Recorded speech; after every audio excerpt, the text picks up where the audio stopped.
Hello, greetings, my friends. This is Gillesmansillon. I am an artist and a spiritualist. I come here to discuss transcendental psychology.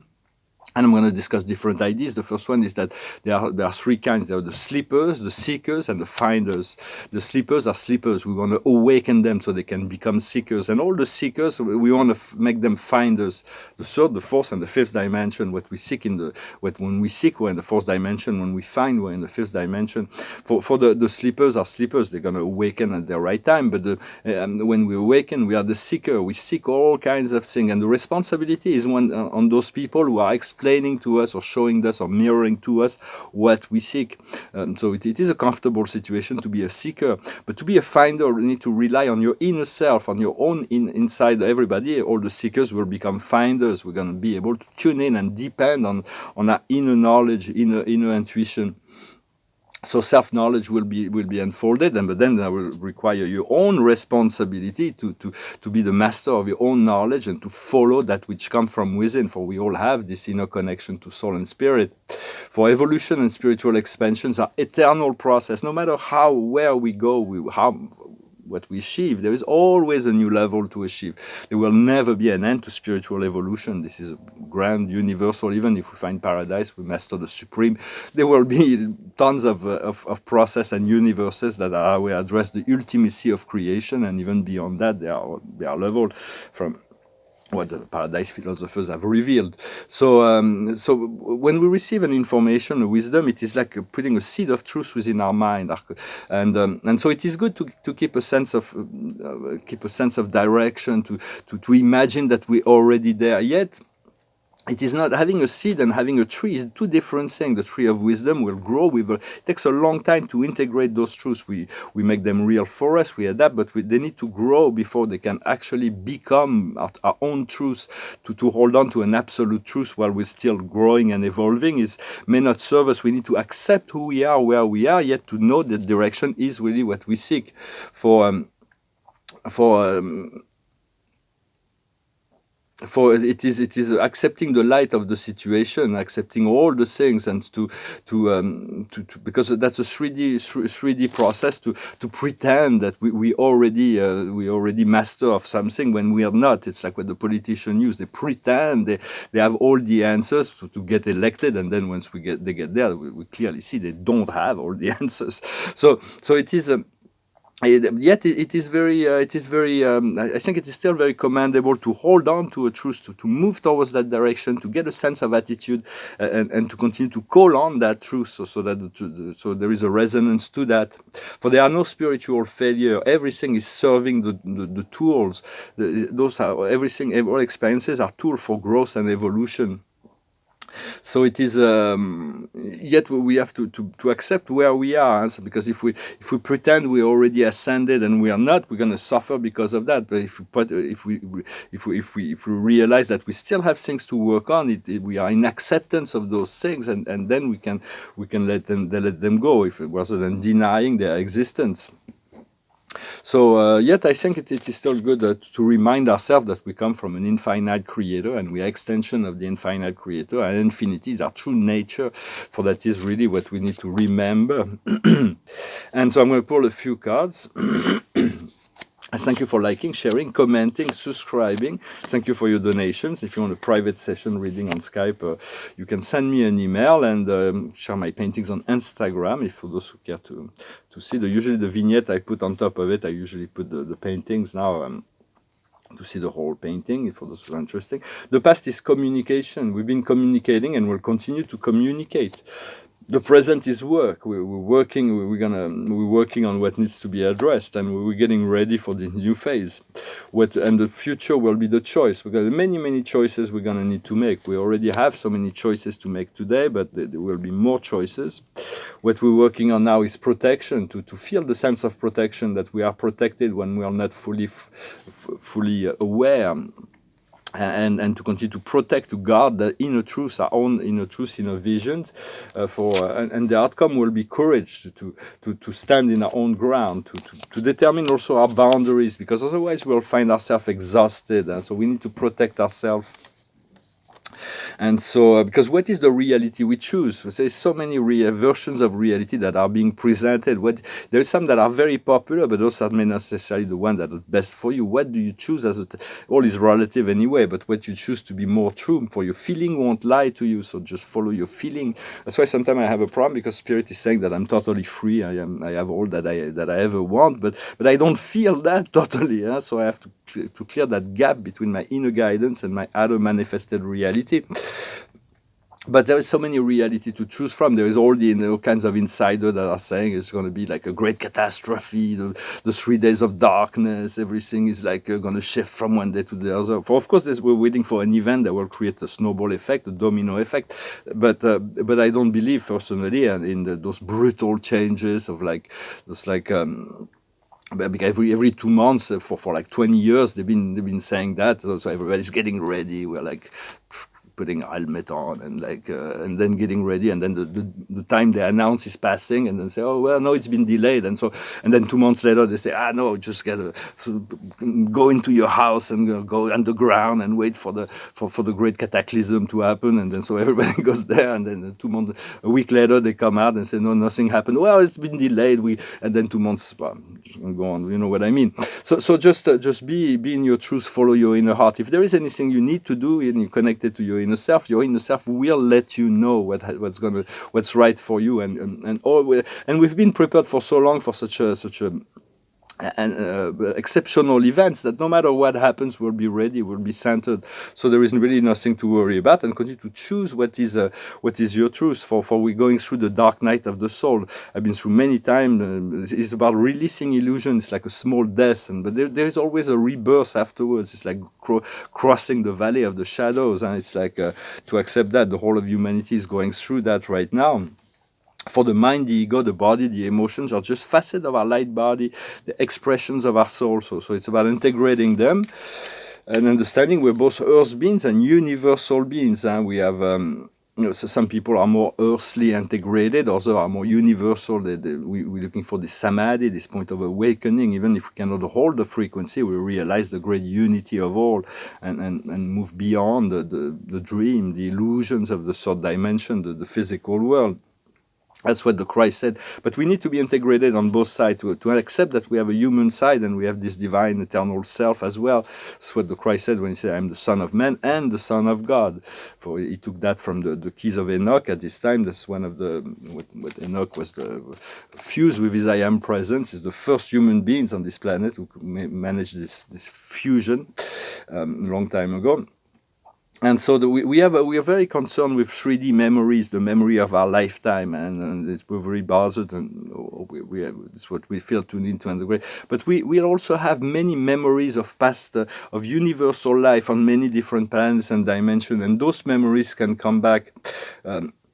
Yet we're starting we're really trying to fit as much as possible with the 3D world, and yet we have to accept more and more our galactic origin, and we come from the great light, and this great light is a white light. The great white light is there was a master named Saint Germain who brought the understanding and knowledge of the sacred fire, or the violet fire. But the white fire is the most powerful because it contains all of the other frequencies. It is a pure white light of the Creator. And the guardians there is this great white brotherhood of the great white sacred fire, which is a universal brotherhood that serves all universes. And so this white fire is the highest frequency. Personally, I work with my ascension process is through a white and yellow fire. So it's like but it's difficult. It's a very high frequency energy. So I'm just doing my best to allow it to unfold. For the white fire was here originally. This temple of the white fire was here on the planet, but it was removed at the fall of Atlantis. Originally, we came down here as 12-dimensional being, and we fall down to 7 dimension. We fall down to 5th dimension, and then eventually at the fall of Atlantis, we went back to 3rd dimension. Some people even 2nd dimension as animal beings. Yet there is this temple in Luxor that there is a Metatron, is the keeper of the white sacred fire, this archangel Metatron, the beloved Metatron, and there is Serapis Bey and many others that are guarding this pure energy of the diamond or the white fire flame. And yet the sacred temple from Atlantis will re-emerge from the ocean at some point. we can cultivate cultivate the peace, your inner garden. Ask to discover this inner garden, this inner spirit, so it can move from within outside of us, from the process from that goes from inside out, and continue to cultivate the connection to the white fire essence of the Creator. It is good to do what we can to dissolve all beliefs and habits. But sometimes, like when we don't feel good about ourselves, there is certain aspect of our life that are still feeling a certain dysfunction within this physical life.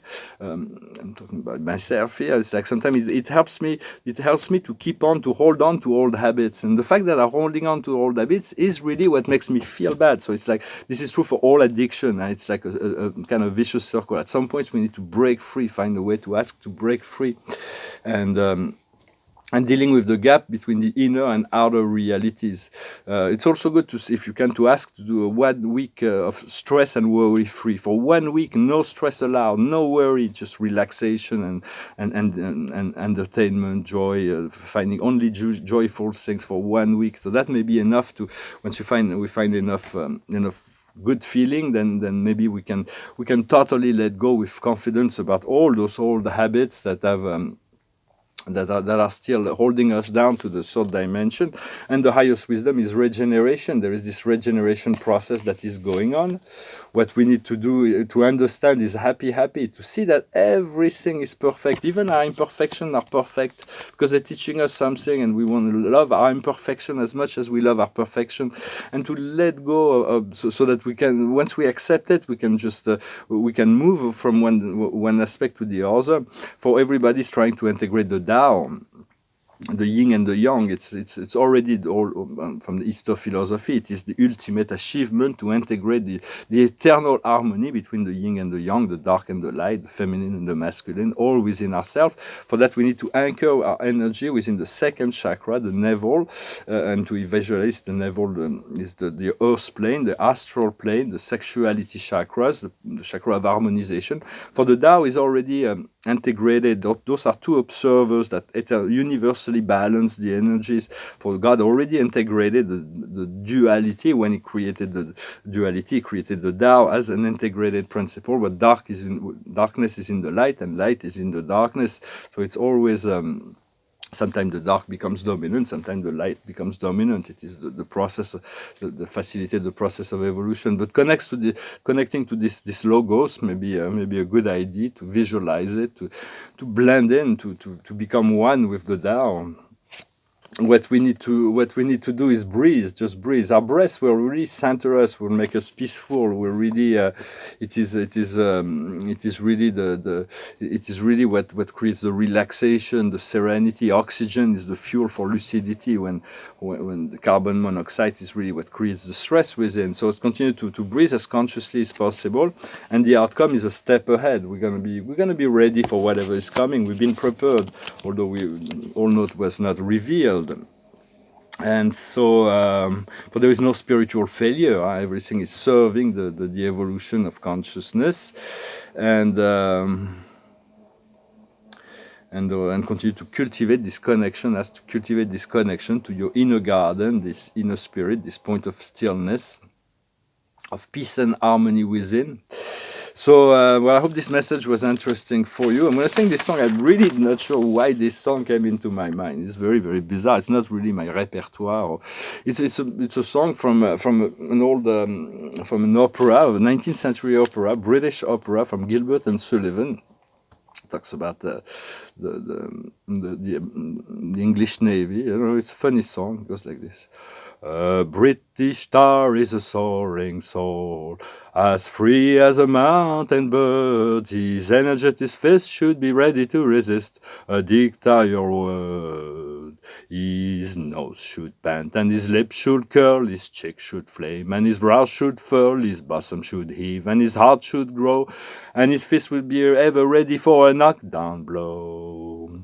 His nose should pant, and his lips should curl, his cheek should flame, and his brow should furl, his bosom should heave, and his heart should grow, and his fist be ever ready for a knockdown blow. His eyes should flash with an inborn fire, his brows should scroll being wrong. He never should bow down to a domineering frown, and his tongue of a tyrant tongue. His foot should stamp, and his throat should growl, his hair should twirl, and his face should squall, his eyes should flash, and his breath protrude, and this should be his customary attitude. His foot should stamp, and his throat should growl, his hair should twirl, and his face should squall, his eyes should flash, and his breast protrude, and this should be his customary attitude. Very strange song. It's a funny song, but it went through my head. I don't know where I got there, but it's from Gilbert and Sullivan. Well, I hope you're having a really good day.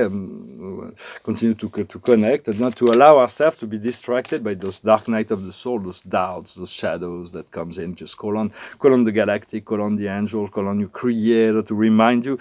And then there is this reminder that all is well, that everything is unfolding just perfectly. But the mind, the ego mind, will say, well, fine, but how do we bridge the gap between where I am and where I need to be? And so for that, we need to allow things to come to us naturally and do the work we need to do inside as much. So those are just and choose the truth that works for you. If there's also truths that are whatever truth is like is a temporary attitude. It's like but choose continue to make those choices. And the card of the day is the Revelations from Archangel Raziel. Grace through joy and grace through spiritual fulfillment, enlightening the path of someone else, finding the answers to your questions through meditation. So just trust your intuition, trust your meditation, trust your dreams, and continue to bring the light forward, and just keep an eye to the past, but 2 eyes to the future. Continue to move forward, to bring your light, your truth forward, and continue to communicate this truth around you, just setting boundaries in relationship to not to get exhausted in trying to fill a bucket that is full of holes. It's like if somebody's, once you give the information, let the seed grow, let people deal with the seed you plant, and cultivate your own seeds of consciousness so they can become great trees of wisdom. I thank you very much. I wish you a wonderful day, and I'll talk to you later. Adonai.